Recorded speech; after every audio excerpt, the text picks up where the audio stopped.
Sup, Ben? How you doing? A few weeks ago, I talked about Ben Shapiro playing Minecraft, and I reacted to that. It was very funny, very fun. Now, we're gonna watch Ben Shapiro review The Batman. Now, The Batman is one of my favorite films. One of my favorite superhero films of the last year. Was it last year? Yeah, last year. One of my favorite superhero films last year. I personally think it's one of the best of the DC films currently. It's definitely better than a grand majority, if not all, of Marvel Phase 4, objectively speaking. Let's be real here, alright? Objectively speaking, it's better than a lot of that. So, I see Ben Shapiro review The Batman. I want to see what this is like. I want to see what this man thinks of The Batman. Alrighty, folks, so last night I went and I saw The Batman. My review of that is coming up in just one moment. This video is sponsored by Ring.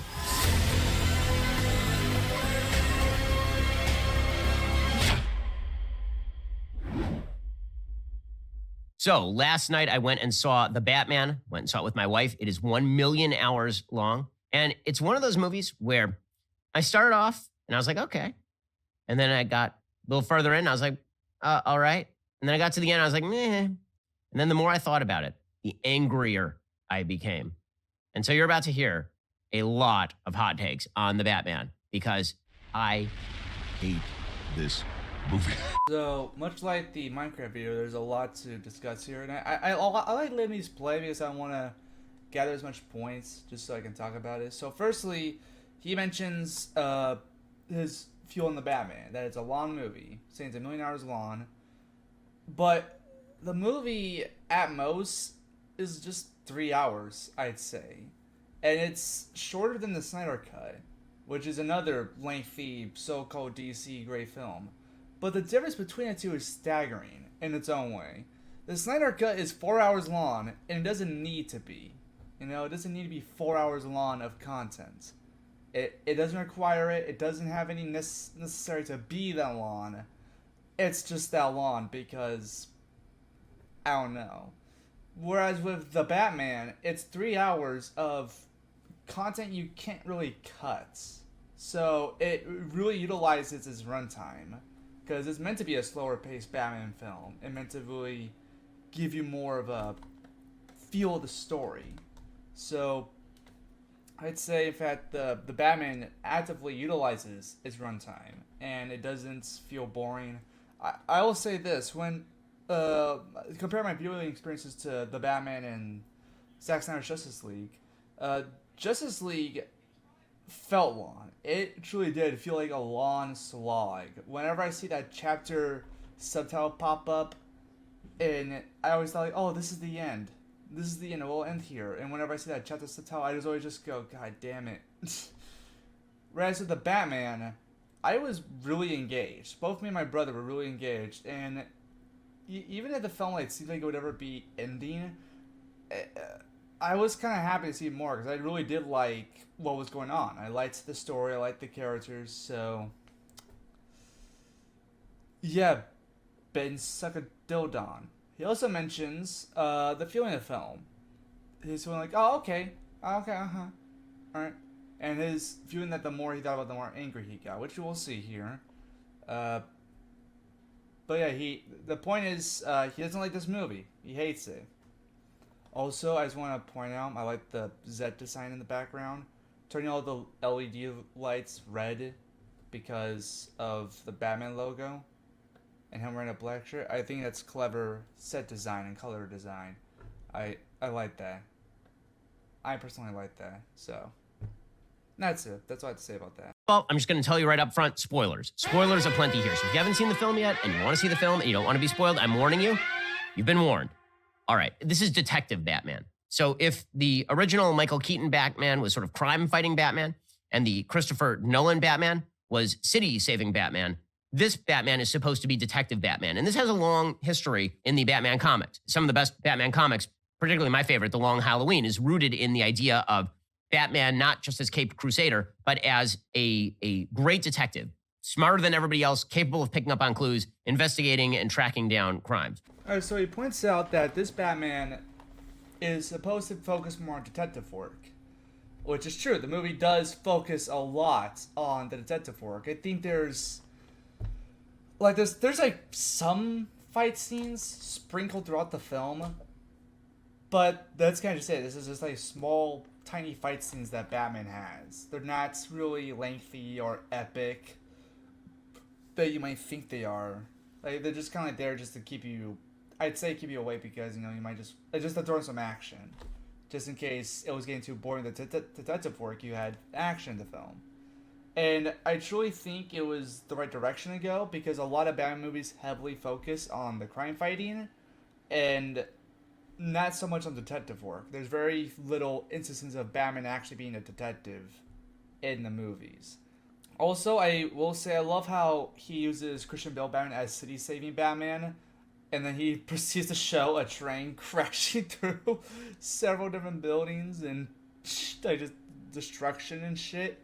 I love how he showcases that scene. There could be tons of scenes he could have shown, like Bruce Wayne taking the bomb to fly out, like at Dark Knight Rises. He could have used that scene, but no, he picks the scene where Batman deliberately lets a train crash. I just love that's the pick he goes for. As far as city saving Batman, I feel like segregating the different Batman movie characters to a certain role of the character is a bit of an odd way to do it because both Batmen are certainly both city saving and crime fighting Batman. Sure, yeah, Michael Keaton might focus a little bit more on crime fighting, but there's also a good chunk of city saving. And yeah, Christian Bale's might have a little bit more of city saving, but there's a fair decent chunk of crime fighting and city saving Batman. So I don't really think I think the best way to go about it is that Michael Keaton's was more of a Tim Burton goofy world. It's more comic booky. It's just kind of that. It's a comic booky superhero film with some grounded realism. In Christopher Nolan's is more just grounded in reality. If this character were to really exist amongst people, how would he do it? Whereas this one, I'd say more grounded, but it's like the comic book type of grounded, where it's in this reality, but you can understand the comic book silliness, right? It's still got the comic book silliness that you can still understand. I'm going to start with what's right with the film because it's going to be real short. So what's right with the film is that it looks great. It is a film noirish take on Gotham City. It almost feels kind of like retro Taxi Driver Gotham City. So everything's very dirty. It's all taking place at night.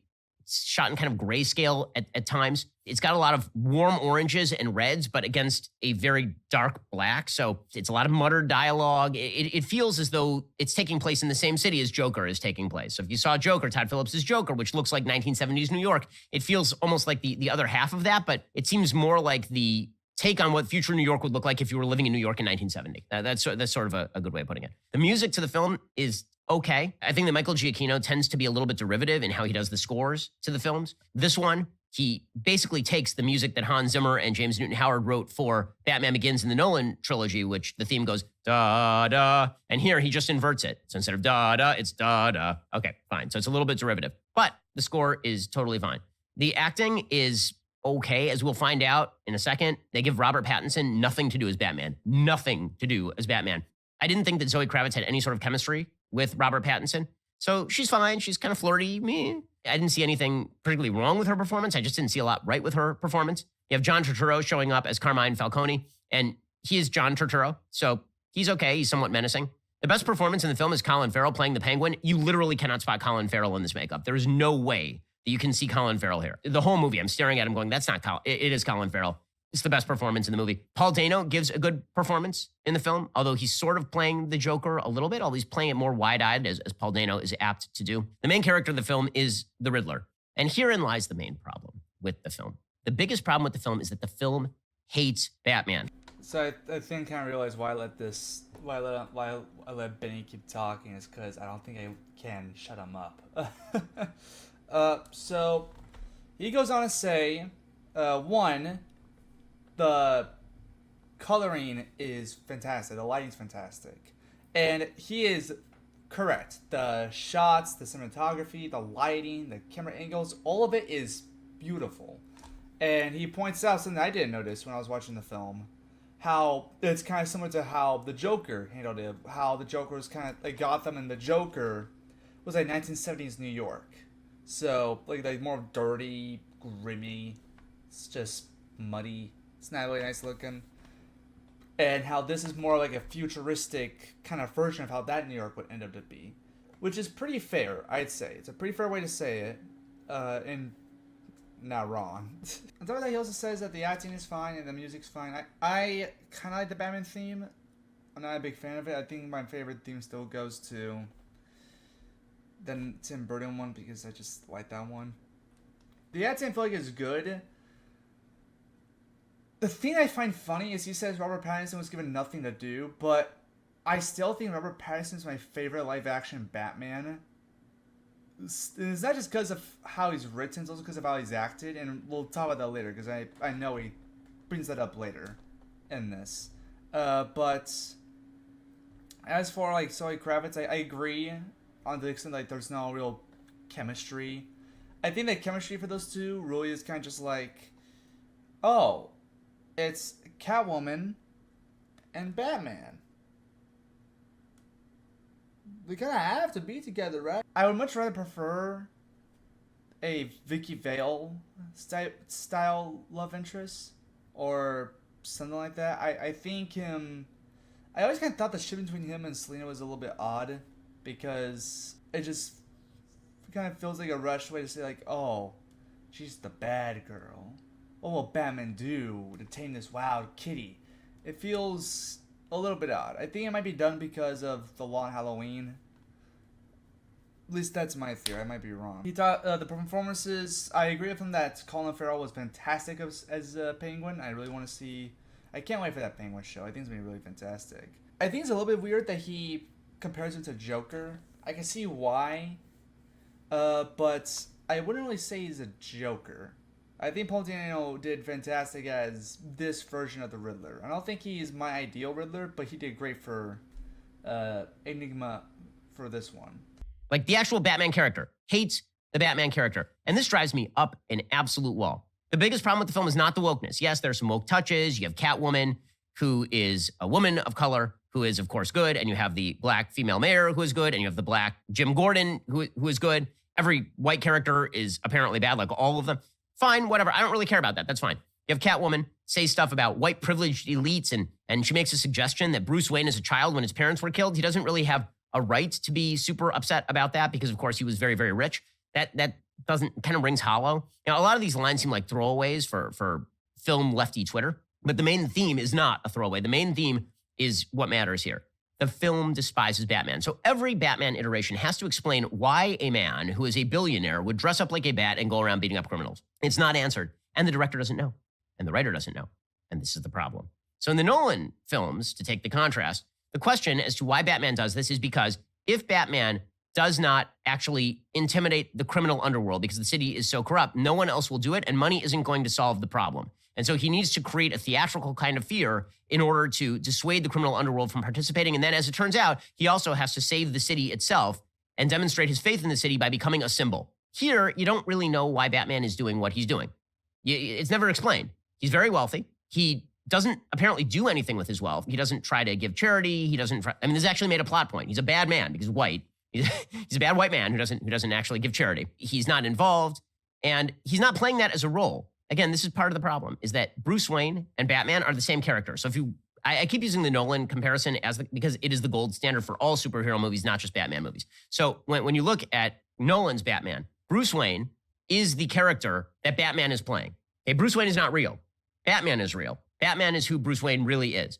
And so he has to play a fop. In Batman Begins, he's squiring around ladies in his Lamborghini, and he's buying hotels, and he's doing all of this just to cover up for the fact that he is Batman. So you get very separate Batman and Bruce Wayne. You get the same thing actually with Michael Keaton. Batman and Bruce Wayne are two different characters. Here, Batman and Bruce Wayne are the exact same character. There are points where Bruce Wayne is walking around. He's got the same dour expression, same glazed look, same kind of emo thing going on as Batman does the entire movie. And so there's no dichotomy. So the biggest problem for Ben is Batman himself. He claims that the movie hates Batman because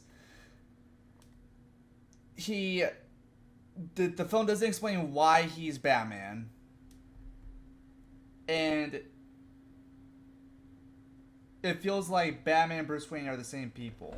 So I feel like Ben watched the movie, but he didn't take in the movie. You know what I mean? Because the Batman actively tells you why Bruce Wayne is Batman. It's all just shown in the scenery. It's even in the first 15 minutes of the movie. You can look up first 15 minutes of the Batman. Like, just type in the Batman. You'll probably see a video that's like the first 15 minutes from Warner Brothers or whatever. And they'll directly show you what happens in Gotham when Batman's not, like, out on the town. They'll show you, like, it's a nice, ordinary day, but then guys in masks break into stores and they start pointing guns. They start spraying graffiti. They beat up people and start mugging people. And until the bat signal lights up, everyone starts going, oh shit, what are we gonna do? And that tells you enough as a viewer that the criminal underworld runs rampant in the city. But whenever they see the signal, that's when they're like, oh shit, Batman's in town, we gotta go. And that's enough to tell you that that's why he's Batman. As for the charity thing, you can kind of tell that that's him not donating charity is not like a white person bad statements. It's a direct piece of evidence to tie into the biggest theme of the movie that he doesn't understand, which also ties into the latter, the second biggest problem.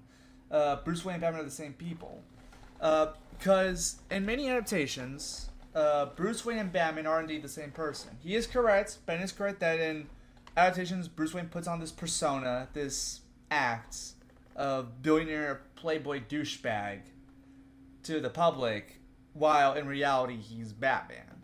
Like, in reality he's just more cold. Like, he's just like a cold figure. And in this one he doesn't, but that I feel like that's very intentional, because Bruce Wayne in his earlier years didn't have a persona. He devoted 100% of his time to Batman, and that's what this film shows. This film shows that Bruce Wayne devotes everything he's ever had to Batman. He doesn't attend charity foundations. It's even shown when he goes out to the funeral. People are like, "Oh my God, Bruce Wayne!" Like they're seeing a ghost. Like, the whole point is that Bruce Wayne practically doesn't exist to the real world. Whenever Bruce Wayne goes out, he's Batman. That's kind of like the idea. He devotes everything to being Batman. So here's the actual plot of the film. Batman has only been Batman for a couple of years, so he's not really good at Batmaning yet. And he is tracking down criminals, and he gets drawn into a plot by the Riddler. The Riddler is giving clues so that Batman can track down all the way through the system of Gotham this citywide corruption that apparently is going to bring down the entire superstructure of faith in the city. Meanwhile, you have Catwoman, who's Selena Kyle, played by Zoe Kravitz. And Zoe Kravitz is similarly engaged in an attempt to commit a robbery against one of these underworld figures, but she's drawn into Batman's orbit by a murder that both of them are investigating at the same time, the murder of her roommate, maybe something more going on there. The Riddler is the main villain of the movie. You see the Penguin a fair bit. Carmine Falcone is one of the big characters in the movie. You get a little bit of Alfred. Of course, you get Jim Gordon, whose main job in this film is apparently just to say Jesus over and over again. Christ, it's Coulson. Whenever something bad happens, he just goes, Jesus. And that happens like 6 times. Like, Jim Gordon does nothing except for basically stop Batman from getting arrested. All right, Ben's wrong. Ben's wrong about that. That's not all Jim Gordon does. He also says Falcone is the rat. I actually am going to cut off Ben here because I don't like the Jim Gordon slander. Gordon does a lot for Batman. He is the only in that Batman has in the police department. It's because of Gordon that Batman's actually able to do a lot of this stuff to help track down the Riddler. He's the one good person in Gotham that Batman can trust. So, you know, he's actually a very good character, Ben. If you've been paying attention, you would know that. The plot is that all these people get killed. Batman uncovers it. He realizes that his dad was corrupt also, or that his dad engaged in corruption with Carmine Falcone. Finally, we get to the end. Paul Dano does it's such a ripoff of Seven. He gives himself up. He doesn't get captured by Batman. Batman does not prevent a single one of these deaths. Batman, in fact, is complicit in one of the deaths by accident. And he doesn't actually capture the Riddler because he's clever. The Riddler gives himself up by sitting at a diner and getting arrested. So, this is kind of wrong. Riddler getting caught is not because Batman didn't do anything. It is actually shown that Batman figured out where Riddler was hiding, where his little hidey hole was, and they went up there and they derived from that where to find Riddler. So Batman did actually do something to catch Riddler. He unleashes a bombing of Gotham that essentially causes the flooding of the city. And Batman goes to the Madison Square Garden, where a mayoral event is now being held for the brand new mayor, who is an uplifting black female who has no other story or backstory, so she's really uninteresting. I love how you had to add in the uplifting black female who has no story, as if every single mayoral candidate that's ever appeared in any other film always had an interesting story that was so captivating that we had to listen to it. I'm not saying that there isn't one story that had a mayoral candidate that wasn't interesting, but I mean, I'm pretty sure people watching the Batman are not gonna go like, man, this movie would be so good. But the mayor character, if only she had an interesting story. No, it's still fine. It's still a good movie, because all the other characters were done well. Sure, yeah, her character and her story kind of weak. I can agree. It's kind of just a simple, oh, she's a character who's trying to do some good in Gotham.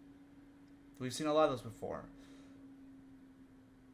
But to criticize it for the story, I don't really think it's the right. Like, if it was a main character, the main character only shows up like in a few scenes. She's not a very vital character to the story, so I wouldn't really justify whatever. And so Batman goes up there and he's beating people up. There comes a point where he's beating this guy and he's really like maybe beating him almost to death. And he stops and they take off that guy's mask and they say, "Who are you?" And the guy says, "I am vengeance." Okay, now this is the theme throughout the film. Ooh, the theme. I just love that. The theme of the film. Oh, the theme. Ooh, the theme. Ooh, the theme. I want to get that clipped. Ooh, the theme. Ooh, the theme. So it says right at the beginning of the movie, "Who is Batman? I'm vengeance," right? He's just on the streets and he's beating people up. I'm vengeance. And then people keep calling him Mr. Vengeance for no apparent reason. Like, we don't know why they're calling him that, because he never actually publicly says he's vengeance. It's in his creepy diary, which again is supposed to be a mirror image of the fact that the Riddler also keeps a Zodiac killer style diary. So they're supposed to be two halves of the same whole. So the Mr. Vengeance thing, it's like an urban myth. You know, it's like they know they call him Vengeance because that's just how they see him as. Batman addressed himself as I'm Vengeance, or I'm Vengeance, and they're like, oh man, the Batman dude, he came up to me, dude, this guy, he was in a bat suit and he kicked my ass. Oh, what did he say? He came up to me and said, I'm Vengeance, and he fucking broke my fucking collarbone, dude. It's like it's like that. Word of mouth just gets to them, so they call me either Batman or Mr. Vengeance. It's like in the Keaton film. In the Keaton film, Batman, the first scene of Batman in the Keaton film is him carrying a guy. Like, after he beats up the two criminals, he dangles this guy over like the edge of a roof, over a ledge, and he's like, I want you to go tell your friends all about me. Who are you? I'm Batman. And then he like leaves them to go tell everyone about him. That's how he's spraying it. He wants them to do the message for him. That's what Batman.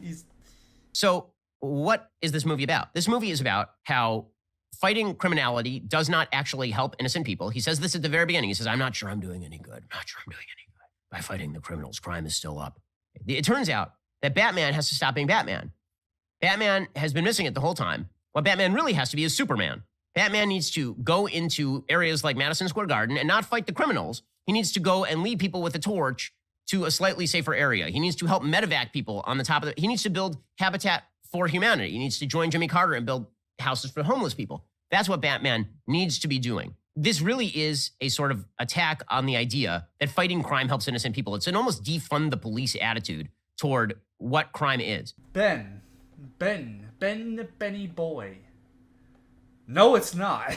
No, that is not the message. No, that is not the lesson. And no, that is not a defund the police attitude. I would be fine. There's no defund the. Did we watch the same movie, Ben? The defund the police is kind of stupid because the police help him in the end. I mean, forget that. Let's forget, put that aside. It's not a defund the police. It's not a... I love how he tries to compare. He's like this is him being Superman. He can't fight the criminals. He's got to help people. But that's not the message. The message is that he can't just be vengeance. That's not working. They show that. He says, I'm vengeance. The Riddler stuff says, I'm vengeance. Batman has his creepy little diary. The Riddler has his creepy little diary. And it's meant to reflect that Batman is giving off the wrong message. He is sending the wrong message. He needs to be a symbol of hope, of inspiring, of, being a superhero. That's the message. It's the...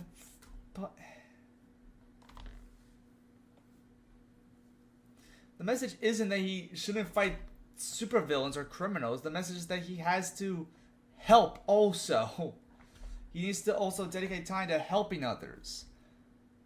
Which is where the Bruce Wayne would come in. Batman goes fight criminals. Bruce Wayne goes in and, pays for charities. He donates. That's where Bruce Wayne gets all philanthropy and all that. That's a fundamental betrayal of what Batman is. What makes Batman different from the Riddler and than any of these other criminals is these criminals target innocent people and Batman targets criminals. That's the basis of the character. Sorry, I had to shut Ben the fuck up there. As a man who loves the character of Batman, telling me that that Batman helping out people is a betrayal of the character tells me you don't know who the fuck Batman is. I always find it funny people say that Batman is a person who just fights criminals.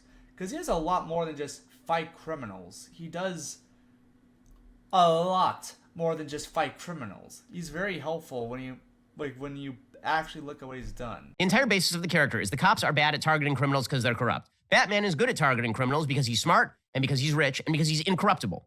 That's the entire basis of Batman. And they take all that and they flip it on its head because they don't like Batman. And this is why I have real problems with the movie. I kind of hate the movie. The more I think about it, the more I get angry at it. Because they take the fundamental idea of what Batman is supposed to be, the protector of the innocent who targets the criminal, and they say that if he targets the criminal, this makes him no different than criminals. Because Paul Dano, who's the Riddler, is also targeting criminals. He's very close. There is a message in Batman where if you do a certain action to a criminal, you're no better than the criminal. And that's about the killing rule. That's where the killing comes in. You can't do that. Targeting criminals is perfectly fine. You can beat the shit out of criminals all you want, but you can't kill them. You have to be merciful. There's a line you can't cross. That's the point of Batman. Criminals don't necessarily have that line. They just do what the fuck they want. Batman has a line that you can't cross and will never cross. And that's what makes Batman special. That's why a lot of people like Batman. At least that's why I like him. I thought this might be why you like him, but I guess not. Also, I just love this face of Ben that I paused on. All the way along, he's been saying, I'm exposing the true face of Gotham. Okay, that's a rationale. But what does that have to do with blowing up the city? They add that on just so that they can create a false distinction between Batman and the Riddler so that Batman can change his mission. So now Batman's mission is not beating up bad guys and stopping bad guys. Now Batman's mission is to be a firefighter. He's no longer a detective or a police officer. He's a firefighter. That's a betrayal, and it's a real problem. And that's my biggest issue with the film. He's missing the point still. It's still targeting criminals. He's still going to fight them. He's still going to fight crime. It's still the mission. Fighting crime is still the mission. Additional objective. Save those little fuckers that the criminals are beating up. It just feels like such a sellout. It feels like such a sellout of what Batman is supposed to be. Again, it's got a little bit of woke politics, but that's really not the problem. The problem is the broader woke orientation of the film. If the Nolan Batman was about the idea that you help innocent people by fighting criminality and provide an inspiration to people to fight criminality, if that's the idea of Batman, which it is, that's completely thrown on its head here. Matt Reeves, who's credited as both a director and a writer on the film, he does not like Batman, and I can't get over this. How do you give $150 million to a dude to make a movie about Batman when he clearly does not like Batman? When he thinks that Batman is bad and that Batman has to be shown the error of his ways and learn to be a nicer human being. By the way, at the very end of the movie, Catwoman, who at no point has actually demonstrated any sort of moral bona fides. Like, I'm not sure she does a moral thing in the entire movie. At the very end, she says to him, why don't you run away with me? And we'll go rob some hedge fund CEOs. And he doesn't say back to her, you know, that's bad to rob hedge fund CEOs. Instead, he's like, he thinks about it for a moment. She's like, no, you belong in Gotham. The generalized cheap left-wing sensibility is very silly with regard to Catwoman. If I have not made clear at this point, the movie's also 8 hours long. It's like a Wagnerian ring cycle, this film. It just goes on and on and on. Every shot is composed in order to have people walk across rooms. Like Christopher Nolan would snap that cut right to the action. If you watch Dark Knight, there is no wasted motion in that film, and it's 2.5 hours long. This is 3 hours long, and it feels like 4. I never check my watch during movies, particularly not a Batman movie, and I check my watch at least twice during this film. It's better than Marvel, because everything's better than Marvel, because Marvel doesn't take characters seriously, and Marvel feels like cotton candy. This doesn't feel like cotton candy. It just feels like a fundamental betrayal of the character, which is just, it's lazy writing, and more than that, it's not nice to the audience. The audience wants to see Batman be Batman and be good at being Batman and know why he's being Batman. They don't want to see Batman learn the lesson that being Batman is bad. That defeats the purpose of going to a Batman film. A lot to unpack there. You missed the point, Ben. God, you're so close.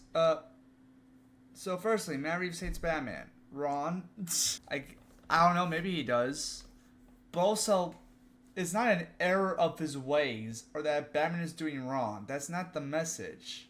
It's that, Batman, you're doing the right objective. What you're doing is correct. But you could also do this. It's not a no, Batman, what you are doing is wrong. You shouldn't do that. It's more of, hey, Batman, how about you try, doing some of this also? That could be helpful. I also love how Ben Shapiro's addition to that Senate Kyle scene of, at the end, is like, Batman has to say, that's a crime. You know that, right? But, does he really need, do you really need Batman to say to the audience that stealing is bad? Do you really need that? I know. A lot of people really like the movie because, hey, it's Batman. It's hard to dislike Batman. But folks, if you like this video, please like and subscribe and recommend some other movies that are coming up in the near future you'd like to see me review, or just leave a comment below and tell me how wrong I am, or maybe how right I am. Take that, you freaking psycho! I got you! Maybe I should leave a comment. Hey, Benny boy. Loved the video. You showed a perspective on this film. I believe you should review the Angry Birds movie. I think you'll love it a lot.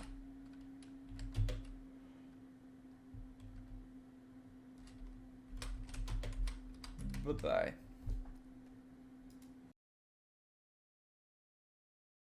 Alright, and wait. Oh no. Alrighty, in just 1 second, we're going to get into everything you need to know about Zack Snyder's Justice League and whether it is any good. First things first. Yeah, it's actually really good. Zack Snyder's Justice League is actually really good. It is not just good, it's kind of awesome. And then there was Batman vs. Superman, which was Zack Snyder's next movie, and that one was not particularly well received. I am one of the only defenders of Batman vs. Superman. I actually really like Batman vs. Superman. I like the version of Batman.